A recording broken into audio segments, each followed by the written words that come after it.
Psychologie des femmes de Georges Simmel. Cette lecture est la première d'un cycle de 3 ouvrages de Georges Simmel. Viendra alors s'ajouter à la psychologie des femmes, ici présent, les grandes villes et la vie de l'esprit, puis la philosophie de la mode. Dans cet ordre, nous allons analyser ce que j'appelle le triptyque simmélien féminin. Avant tout, il faut évoquer l'ouvrage Sexe et caractère d'Otto Weininger. Ce dernier aborde la féminité sous l'angle du religieux et du spirituel, ce que ne fait pas Simmel. En effet, le jeune auteur juif qui s'est suicidé à l'âge de 23 ans s'est converti au christianisme un an avant sa mort. La question religieuse est donc au centre de son ouvrage. Il assimilera la judaïté à la féminité et dira du christianisme qu'il est la plus haute expression de la plus haute foi. La ressemblance tant physique que spirituelle avec Simone Weil est toutefois troublante. Sur ces questions donc, Georges Simmel n'est pas en reste. Sa femme, elle-même philosophe, abordera les thèmes de la religion et de la sexualité sous le pseudonyme de Marie-Louise Enkendorf. Il est difficile en réalité de décortiquer correctement la méthode simmélienne pour en tirer une conclusion compréhensible. La longue préface de Jean-Jacques Guinchard ne sert qu'à épaissir le livre.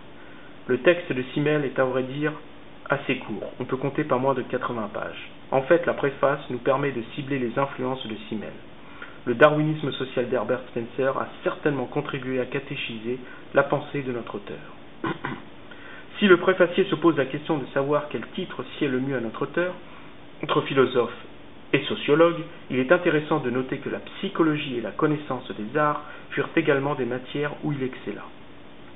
Chez les femmes, nous dit Simmel, la vie sentimentale comme la vie pratique prédomine de manière si visible qu'elles prennent l'avantage sur les hommes concernant les usages du quotidien. Ces capacités d'immédiateté leur font détecter très rapidement des singularités environnementales qui échappent le plus souvent à l'homme, ce qui l'agace par ailleurs. Le sac à main peut résumer la chose. Il est ce foyer miniaturisé et organisé. Cette micro-organisation provient d'une attention toute particulière qui trouve en réalité sa cause dans son ventre, lequel est un univers en formation qui demande à la femme de devenir cette divinité bienveillante dont l'attention ne peut être focalisée ailleurs. La femme devient alors ce Dieu jaloux qui ne voit d'univers que le sien en devenir. Tout le reste n'a plus aucune importance, elle le laisse à l'homme.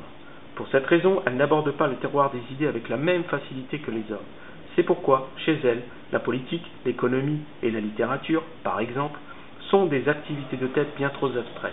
Leur perception des choses se cantonne donc essentiellement aux sentiments qu'elles ont d'elles-mêmes, à l'instinct également, lesquels influent sur leur représentation du monde. En quelque sorte, le pressentiment, le flair ou même l'imagination font office de boussole intellectuelle. Ces affects occupent une place extraordinairement grande dans leur vie spirituelle. À cet égard, l'importance qu'elles accordent à la coquetterie est méticuleusement reliée au mariage, lequel, dans sa fonction verbale, sonne de façon si merveilleusement poétique et charmante. Page 96. C'est pourquoi elle concède à la coquetterie une froideur calculatrice. Page 117. Qui, d'après l'auteur, est souvent employée par les femmes les plus pures et les plus intérieurement intactes. Page 117. Tout naturellement, en raison des effets de la coquetterie, l'homme ne fait pas encore la différence entre l'amour et le non-amour. Page 121. Selon Platon, nous dit Simmel, l'amour est un état intermédiaire entre avoir et ne pas avoir. Page 121. Pour ainsi dire, la véritable force de la coquetterie réside moins dans la promesse d'un plaisir que dans la promesse d'un plaisir. Page 119. C'est pourquoi, dans les comédies romantiques, le temps accordé à la coquetterie dure quasiment toute la durée du film, tandis qu'elle essaie, au final, le seul plaisir du baiser. À cela, l'auteur s'attarde sur la sociologie du couple et montre que l'amour va de pair avec l'appariement, surtout dans les couches sociales les moins aisées.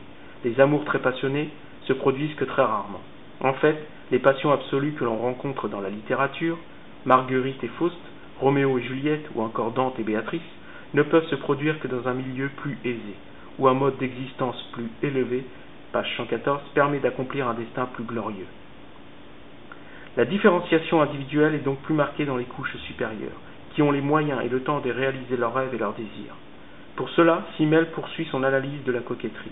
Il nous explique comment elle fait osciller l'homme entre l'avoir et le non-avoir. Ce jeu du froid et du chaud hypnotise l'homme, qui est tout spécialement entretenu pour décupler le désir sexuel, lequel se régénère par le mystère qu'entretient la femme en se réservant. Comme nous le répète le philosophe, l'affect occupe donc une place prépondérante dans la vie spirituelle de la femme. C'est pourquoi l'homme finit par se lasser rapidement. Il s'illusionne en quelque sorte par la possibilité de trouver un être pleinement développé, caché derrière une autre femme.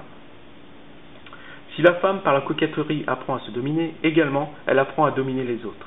L'importance qu'elle accorde du fait de son sexe à cacher ses indispositions mensuelles, et justement par souci moral et hygiénique, l'oblige non seulement à simuler et à dissimuler. Page 61, page 62. Au stade final de cette formation, on a pour exemple, par la littérature, la marquise de Merteuil, dont la pleine et entière maîtrise de soi font des liaisons dangereuses de Pierre Chordellos de Laclos, un chef-d'œuvre de la littérature libertine. Cette marquise a toutefois son pendant masculin à travers un certain Don Juan où Jules Barbet d'Aurevilly, dans l'une de ses nouvelles, nous contera sa malignité avec une plume tout aussi maligne. Si Otto Weininger se montre très lucide envers le sexe dit faible, Georges Simmel, à sa manière, nous dévoile la femme sous un angle beaucoup moins déformant. Toutefois, beaucoup de ses remarques sont assez dévalorisantes. Quoi qu'il en soit, pour Otto Weininger, la reine dans le conte de Blanche-Neige constitue un archétype absolument décisif pour comprendre la psychologie féminine. Pour Georges Simmel, disons que ni Blanche-Neige ni la reine incarnent véritablement la femme. Jean-Jacques Guinchard, dans sa préface, répond en partie en évoquant l'intérêt qu'a Georges Simmel pour la prostituée. Cette dernière enrichit le catalogue simélien en monétisant son corps.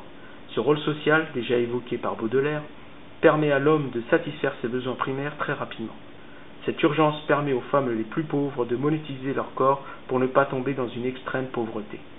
L'instinct sexuel étant beaucoup plus véhément chez l'homme que chez la femme, l'homme n'hésite donc pas à payer pour le satisfaire. Les femmes, sachant cela, n'hésiteront pas non plus, sous quelque manière que ce soit, d'user de leur charme pour obtenir des hommes qu'ils cèdent à leurs caprices. La prostitution prend donc plusieurs formes, et la coquetterie n'est qu'un appel d'air supplémentaire à la logique du désir masculin.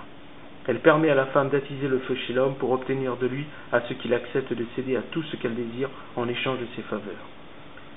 À cette proportion suggérée, la femme possède donc l'homme piégé par ses voluptés. Les Grecs avaient symbolisé le phénomène avec la gorgone Méduse. En effet, lorsqu'un homme croisait son regard, celui-ci se pétrifiait. C'était en quelque sorte l'expression de l'érétisme masculin. Cette pétrification schématise cette neutralisation de l'homme par la femme. L'homme est pour ainsi dire à la merci de la femme. Pour éviter cela, le choix de la prostituée est salutaire. Le contrat monétaire évite à l'homme le jeu du chat et de la souris, tout en lui faisant gagner du temps, de l'énergie et peut-être même de l'argent. La prostituée efface donc la distance et la manigance entre les sexes entretenus par la coquetterie. Cette carrière du vice, ainsi nommée par Marx au XIXe siècle, joue un rôle clé dans la marchandisation des corps. Le marché, par le féminisme triomphant au XXe siècle, étendra ses besoins aux couples mariés en instaurant le divorce à grande échelle. Dès lors, la prostitution devint ce modèle économique appliqué aux femmes mariées divorcées. Celles-ci offrirent donc en toute légalité leur corps au nouveau mâle divorcé, et en autant de fois que le plaisir se faisait sentir. Le marché fit alors des femmes mariées divorcées des prostituées à moindre coût. L'abandon au message du Christ, qui avait pardonné à la prostituée tout en culpabilisant ses dénonciateurs, a malheureusement réintroduit l'assujettissement de la femme au marché du vice. Le féminisme social de Simmel rejoint alors celui de Pierre-Louis. Comme on a pu le voir précédemment, il dénonce en effet la domination excessive du mariage dans les affaires des hommes et des femmes. Page 38. En 1909, Georges Simmel consacra alors un essai sur le rôle de l'argent dans les relations entre les sexes. L'idée tenace d'une nature corrompue, depuis le péché originel, accable la femme dans une faute universelle, dont le féminisme libertaire ne fait qu'entretenir en laissant croire à la femme que sa liberté passe par sa seule émancipation sexuelle.